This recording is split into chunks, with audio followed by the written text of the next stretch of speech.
Test করে দেখি কেমন লাগছে। Egg poach. হ্যালো বন্ধুরা, তোমরা এতদিন ইলেকট্রিক কুকারে এগ পোচ করেছো, স্টোভে এগ পোচ করেছো, আবার গ্যাসেও এগ পোচ করেছো। আজকে আমরা ফার্স্ট টাইম ট্রাই করবো 200 ওয়াটের ইলেকট্রিক বাল্ব দিয়ে। এর মধ্যে 5 মিনিট আমরা দিয়ে দেখবো এগ পোচ হয় কিনা।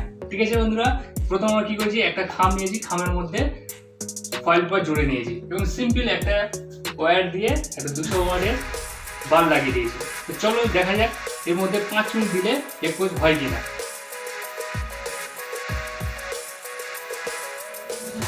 তো বন্ধুরা, তোমরা দেখতে পাচ্ছ আমার টেবিলের উপরে এখানে একটা 200 ওয়াটের বাল্ব লাগিয়ে নিয়েছি ইলেকট্রিক ওয়্যারের মাধ্যমে, আর একটা বক্স নিয়েছি, বক্সের উপরে ফয়েল পেপার জড়িয়ে দিয়েছি। ঠিক আছে, এখন আমরা এই একটা ফয়েল কাপ নিয়েছি, ফয়েলের বাটি।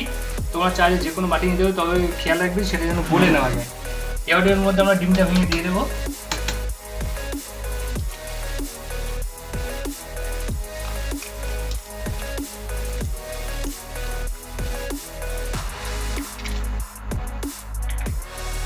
এবার এটিকে সুন্দর করে আমরা ভিতরে ঢুকিয়ে দেবো, যাতে এদিক ওদিক না হয়। যত ছোট বাটি হয় তত ভালোই, তবে তোমরা চেষ্টা করবে মোটামুটি খামের আয়তন অনুযায়ী মোটামুটি বাটিটা নেওয়ার জন্য। তো এটা এক্সপেরিমেন্টাল ভিডিও বন্ধুরা, তোমরা বাড়িতে চাইলে ট্রাই করতে পারো, তবে মার খাওয়ার হাত থেকে বাঁচতে মোটামুটি মায়ের সামনে করবে না, তাহলে কিন্তু পেটন খাওয়ার সম্ভাবনা আছে বন্ধুরা। ওকে, তো এখন আমার বাল্বটা জ্বালিয়ে দিয়ে দেখি, বাল্বটা জ্বলছে, আর সাথে সাথে খামটা ভালো করে আটকে দিই আমরা।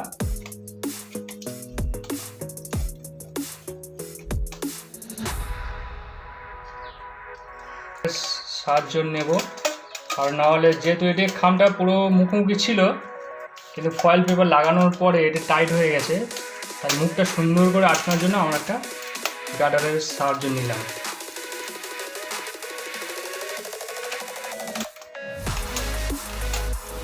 এবার আমরা সুন্দর করে মোটামুটি মুখটা আটকে দিয়েছি।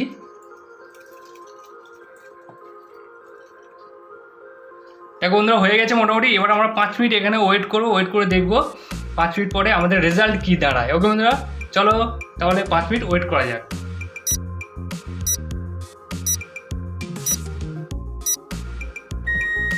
তো বন্ধুরা, একটা দুঃখের কথা কি বলবো, 4.5 মিনিট হয়েছে, সবে 4.5 মিনিট হয়েছে, কিন্তু এইদিকে দেখো আমাদের বাল্বটা কিন্তু বন্ধ হয়ে গেছে। তো মনে হচ্ছে বাল্বটা কেটে গেছে গরমের জন্য, যাই না খুলে দেখতে পাবো কি অবস্থায় আছে ভিতরে এবং ডিমটা কি অবস্থা হয়েছে কি আদৌ হয়নি। 5 মিনিট বলেছিলাম, কিন্তু 4.5 মিনিট হয়েছে সবে, তার মাঝখানে লাইটটা অফ হয়ে গেছে।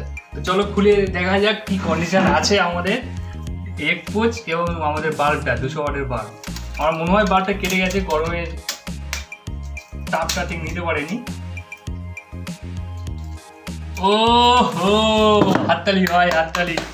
আমাদের এগ পোচটা সুন্দর হয়ে গেছে, কিন্তু পুরোপুরি 5 মিনিট হলে হয়তো আরও একটু ভালো হতো। তো দেখতে পাচ্ছি মোটামুটি, যেহেতু ফয়েল পেপার আছে এবং ছোটো বক্স, এই জন্য গরমে দেখো 200 ওয়াটের বাল্ব কিন্তু কেটে গেছে। দেখো 200 ওয়াট বাল্ব কিন্তু কেটে গেছে, কিন্তু এগ পোচটা খুব সুন্দরভাবে হয়ে গেছে। দেখো পুরোপুরি 5 মিনিট যদি হতো তাহলে কিন্তু আরও সুন্দর জমে যেত। এগ পোচটা কিন্তু খুব সুন্দর হয়েছে, এবং টেস্ট করে দেখি কেমন লাগে। দেখো সুন্দর এগ পোচ কিন্তু হয়ে গেছে। অতএব তোমরা চাইলে যদি বাড়িতে গ্যাস না থাকে বা ওভেন না থাকে, স্টোভ না থাকে, ইলেকট্রিক কুকার না থাকে, তোমরা এইভাবে ট্রাই করতে পারো। তবে চেষ্টা করবে বক্সটা একটু বড় নেওয়ার জন্য, কারণ আমার মনে হয় বক্সটা ছোটো বলে ওই জন্য বাল্বটা কেটে গেছে। টেস্ট করে দেখি কেমন লাগছে এগ পোচ। এগ পোচ কিন্তু একদম দুর্দান্ত হয়েছে, তবে যেহেতু 4.5 মিনিট হয়েছে, তোমরা যদি আরেকটু বেশি করো, 5 মিনিট বা 6 মিনিট মোটামুটি করলে পারফেক্ট এগ পোচ হয়ে যাবে। তো চেষ্টা করো বক্সটা একটু বড় নেওয়ার জন্য, যাতে হিটটা মোটামুটি আরেকটু সার্কুলেট হতে পারে, কারণ যেহেতু ছোটো এবং ফয়েল পেপার দেওয়া আছে, যেন গরমে 200 ওয়াটের বাল্বটা কেটে গেছে।